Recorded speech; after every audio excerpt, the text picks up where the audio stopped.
साधारणपणे 50 कोटीपेक्षा जास्त तरतूद ही कुठल्याही जनरल बॉडी असेल किंवा स्टँडिंग कमिटी असेल कुणाचीही मान्यता न घेता परस्पर कॅफोननी ती तरतूद वर्गीकरण केलेली आहे असं एकंदरीत निदर्शनास आलेली आहे.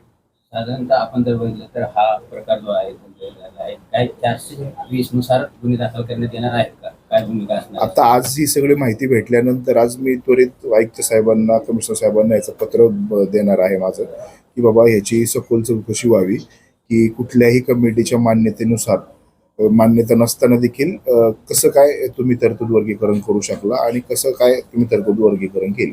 पुढेही असे होऊ नये म्हणून काय उपाययोजना करणार? आता निश्चितपणे ह्या विषयात आम्ही सखोल चौकशी करायला लावणार आहे. पाठीमागच्या काळामधल्या 3-4 वर्षामध्ये जेव्हापासून हे कॅफो आहेत या कॅफोनची सगळी माहिती की बाबा ह्यांनी अशा पद्धतीची दर वर्षी कशी बिलं दिलेली आहेत, कुणाची मान्यता घेतली का, आयुक्तांची मान्यता घेतली का, HODची मान्यता घेतली का त्यावेळेसच्या, आणि आता प्रशासन नसताना आता ज्यावेळेस लोकल बॉडी झाले तर लोकल बॉडीच्या कुठल्या कमिटीची मान्यता घेतली आहे का किंवा आयुक्तांच्या अधिकारात दिली आहे का, याची सगळी सखोल चौकशीचं आता त्वरित पत्र मी देणार आहे. आणि जर त्याच्यामध्ये निश्चितपणे आता जे भेटले कागद हातामध्ये त्याच्यानुसार तर एकंदरीत निश्चित हे लक्षात आलं की ह्या वर्षी तर त्यांनी ते केलेलंच आहे, परंतु मागच्या वर्षी काही केलं असेल किंवा अजून दुसरं काही प्रकरण आर्थिक बाबतीत त्यांनी काही चुकीच्या गोष्टी केल्या असतील तर त्या कमिशनर साहेबांना उघड करायला रितसर मागणी करून त्याच्यावरती मग ठोस कारवाई, मग त्या अनुषंगाने कुठल्या कारवाईमध्ये ते बसतात तसे पद्धतीने कारवाईची मागणी करणार.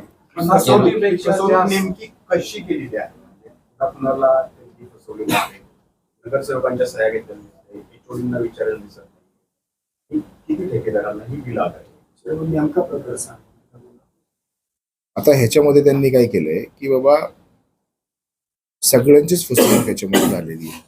फसवणूक इन सेन्स त्यांनी कशी फसवणूक केली की काही ठराव त्यांनी जनरल बॉडीला झाले असू शकतात असं भासवलं आणि ते जनरल बॉडीला कुठल्याही पद्धतीचा बजेटच्या मिटिंगला ठराव झालेला आहे असं दाखवायचा प्रयत्न केला, परंतु बजेटच्या याला असा कुठलाही ठराव झालेला नव्हता.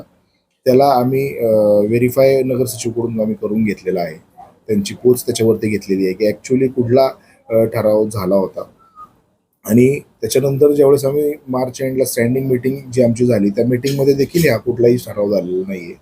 मग त्यानंतर त्यांनी तरी देखील अशा काही नगरसेवकांच्या जरी त्याच्यावरती सूचक अनुमोदक म्हणून सह्या दिसतात आहे, परंतु त्या कुठल्याच मीटिंगच्या कुठल्या कमिटीमध्ये ते संबंधित नाही आहेत. त्यांची सही दिसतीये पण त्यांचीच सही आहे का नाही आहे ही देखील एक शहानिशा शंकास्पद बाब आहे. आणि मग ह्या सगळ्या गोष्टींचा विचार लक्षात घेता मुळामध्ये जो वर्गीकरण करतो त्याला स्वतःला, त्या अधिकाऱ्याला तर स्वतःला माहिती आहे की बाबा जर स्टँडिंगमध्ये झालेला विषय असेल तरच करता येतो, जनरल बॉडीमध्ये झाला असेल तरच करता येतो.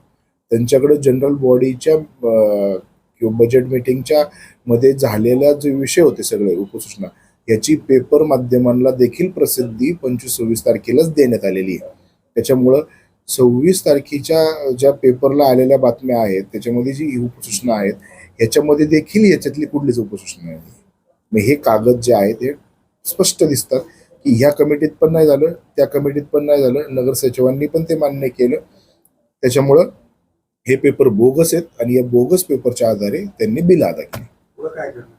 पुढे निश्चितपणे आता ह्याच्यामध्ये सखोल अजून आपल्याला जायचंय, त्याच्यामुळे मी कमिशनर साहेबांना आजच ह्याचं पत्र देतोय की यांच्यावरती त्वरित कारवाई करावी आणि अजून त्याची सखोल चौकशी करावी.